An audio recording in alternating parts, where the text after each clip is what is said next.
Philadelphi Corridor, a narrow and desolate 14-kilometer-long strip along the Gaza-Egypt border, has become a key point of contention in ongoing ceasefire negotiations.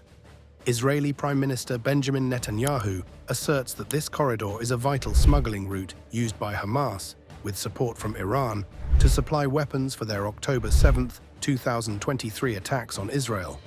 He argues that the Israeli military must maintain a permanent presence in the area to prevent further attacks, claiming that a withdrawal would enable Hamas to prepare for future assaults.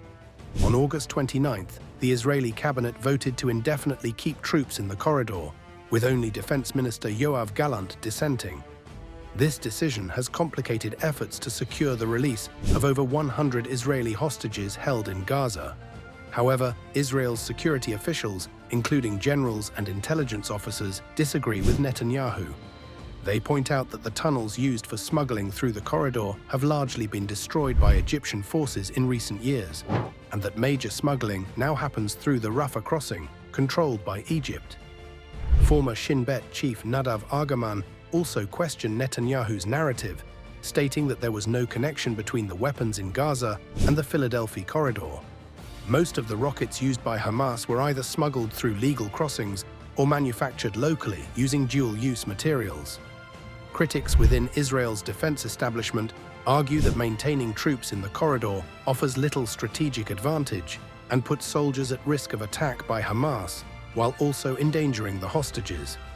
Additionally, they believe Egypt needs to tighten its border controls to effectively curb smuggling. Despite this, Netanyahu has resisted withdrawing from the corridor, with many speculating that his motivations are political. Netanyahu's far-right coalition partners oppose any ceasefire agreement and could withdraw their support for his government if such a deal is reached. Public protests, particularly from the families of hostages, have added pressure on Netanyahu, but his government remains intact. While international mediators from the US, Egypt, and Qatar continue to seek a solution acceptable to both sides, the prospects for a ceasefire remain uncertain, with both Hamas and Israeli hardliners unwilling to compromise. The Philadelphi Corridor has become another significant stumbling block in the wider conflict.